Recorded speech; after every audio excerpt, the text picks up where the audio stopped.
تو فون پہ کہہ رہا ہے وہیں پہ پہنچنا تھے. استغفر اللہ. جھوٹ کو جھوٹ ہی نہیں سمجھا تو جھوٹے پر کون لعنت کرتا ہے؟ اللہ کرتا ہے نا. آپ صلی اللہ علیہ وسلم فرمایا جب اللہ جس پر لعنت کرے، جب اللہ جس پر لعنت کرے تو پھر اس پر لال بیگ اور چھپکلیاں بھی لعنت کرتی ہیں. اس کو گندے سے گندا کیڑا بھی اس پر لعنت کرتا ہے. کبھی جھوٹ پر ہم نے سوچا؟ غیبت پر سوچا؟ حسد پر سوچا؟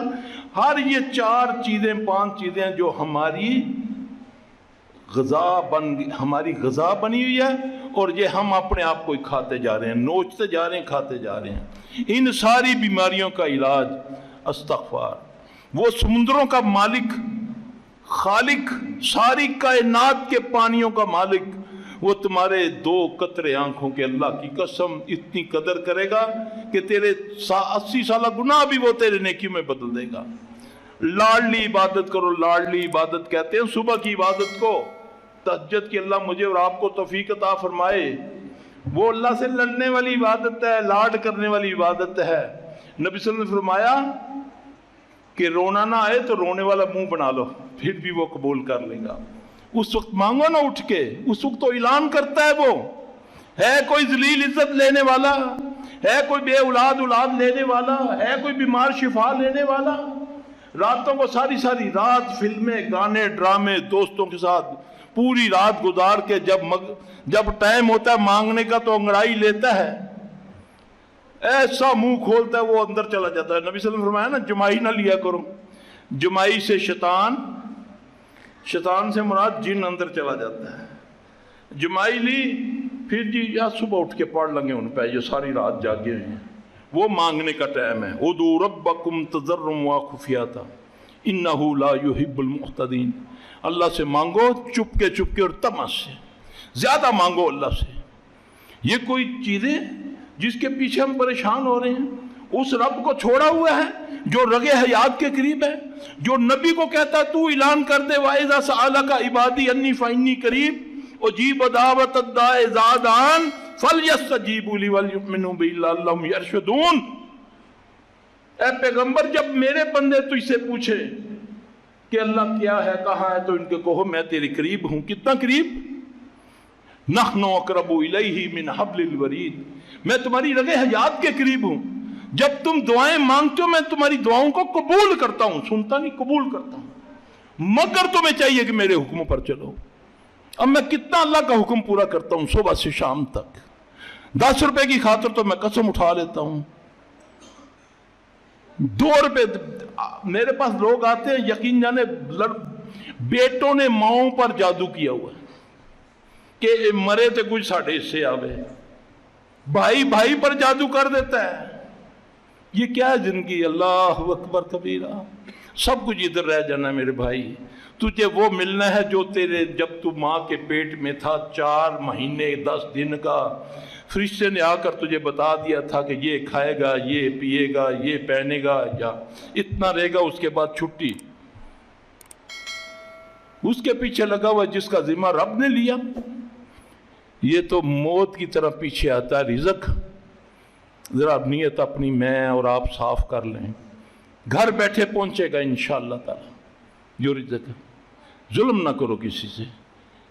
جو بندہ کہتا ہے نا جی میری تو پتہ نہیں دعا ہی قبول نہیں ہوتی، پتہ نہیں تجھے ماں کی بد دعا لگ گئی ہے. میں بچیوں کو عموماً سمجھاتا ہوں اللہ کا واسطہ ہے ماں باپ کی عزت کیا کرو. جو بچیاں ماں باپ کی عزت کر کے دوسرے گھروں میں جاتی ہیں اللہ ان کو بڑی عزتوں سے نوازتا ہے. ماں تو کبھی برا نہیں کہتی، چاہے ماں کو کوہ نہیں مارے نا، لیکن جب اس کا دل جلتا ہے نا، اولاد کی بد نصیبی اس وقت شروع ہو جاتی ہے جب اس کے والدین اس کے شر کے خوف سے اس کو سمجھانا چھوڑ دیتے ہیں. سمجھو اس کی بد نصیبی شروع ہو گئی. اس لیے میرا بھائی، میری بہنوں، میری بیٹیوں، اپنے بڑوں کا ادب کرو، ادب نہ چھوڑو. ماں باپ کا ادب کرو. 2 بندے دنیا میں ذلیل اور رسوا ہوئے بغیر نہیں مریں گے. 2 بندے اللہ کہ اگر وہ توبہ کر لیں سچی. ایک والدین کا نافرمان اور ایک بے حیائی پھیلانے والا. جب تک یہ ذلیل اور رسوا نہیں ہوں گے ان کو موت نہیں آئے گی. میرے پاس ایک ادھر پنجاب کے ایک شہر سے ایک بندہ آیا، کہتا سلفی صاحب گھر میں پیسے چوری ہو جاتے ہیں، قیمتی کپڑے بچوں کے کٹ جاتے ہیں، کوئی چیز رکھو چینی کے اندر پانی آ جاتا ہے، گندگی ہانڈی پکاؤ اس میں انسانی پخانہ آ جاتا ہے، یہ ساری باتیں اس کے بیچارے کی، اللہ اس پر رحم کرے۔ اچھا میں نے اس کو بولا یار یہ کرو، کچھ دنوں کے بعد واپس آیا، مجھے کہنے کا سلفی صاحب ہم گھر کے 6 کے 7 بندے ہیں، سب ایک بار سورہ بقرہ پڑھتے ہیں، جب پڑھتے ہیں تو اور آگ لگ جاتی ہے اور پتھر آنے شروع ہو جاتے ہیں، معاملہ اور خراب ہو جاتا ہے۔ میں نے اس کو بولا میرے بھائی مجھے ایک بات صحیح بتانا، تم نے کوئی سود پہ تو نہیں کوئی پیسے لیے ہوئے یا دیے ہوں؟ نہیں توبہ استغفار تو بس۔ میں نے بولا کہ ماں باپ سے کیسا تھا نہ، ماں دا نام نہ لو اس میں دفع کرس۔ میں نے بولا بس تجھ پر کوئی پڑھائی اثر نہیں کرے گی، ماں کے بارے میں کہتا ہے کہ ماں نو دفع کرو، اور ماں تو طائف بھی ہو تو اس کا عزت کرو، ماں تو کافر بھی ہو تو اس کی عزت کرو، اللہ تو کہتا ہے اف تک نہ کرو۔ ماں کا نام لیا تڑپ گیا، میں نے بولا جاؤ ادھر سے اٹھو، منوست ختم کرو، یہ نہ ہو کہ کچھ اوپر سے آ ہی جائے ادھر۔ جو مرضی کرے ماں باپ، عزت کرو، دعا نہ بھی دیں گے اللہ کی رحمت آئے گی انشاءاللہ تعالی۔ یہ چیزیں ہیں، یہ ہم پکڑ میں اپنے کیا ہے۔ اللہ قرآن میں فرماتا ہے ما اصابکم من حسنۃ فمن اللہ، تجھ پر جو بھی خوشیاں جو بھی راحتیں آتی ہیں وہ اللہ کی طرف سے آتی ہیں۔ وما اصابکم من سیئات فمن نفسک، تجھ پر جو بھی مصیبتیں جو بھی آتی تیرے اپنے نفس کی شرارت ہے۔ تو جب میں اپنے گریبان میں منہ جھانک ڈال لوں، جب میں یہ دیکھوں کہ انبیاء علیہ السلام گناہ بھی نہیں کرتے پھر بھی وہ استغفار پڑھتے ہیں، کیا کہتے ہیں یونس علیہ السلام لا الہ الا انت سبحانک، میں کہتا ہوں سلفی صاحب کہتے کچھ کیتا ہی نہیں، پتہ نہیں ساڑھے نال انج کیوں ہوندہ پیا ہے، نعوذ باللہ۔ وہ اللہ کو کہہ رہا ہے کیوں ساڑھے تے ظلم کر رہے ہیں، نعوذ باللہ، جبکہ اللہ نے اپنے اوپر ظلم حرام کیا ہوا۔ نبی علیہ السلام سے بڑھ کر کو مسومختہ ہے کہ کیا پڑھتے ہیں ہر تشہد کے اندر، کیا پڑھتے ہیں اللہم انی ظلمت نفسی ظلما کثیرا لا یغفر الذنوب الا انت، یہ نبی پڑھتے ہیں صلی اللہ علیہ وسلم۔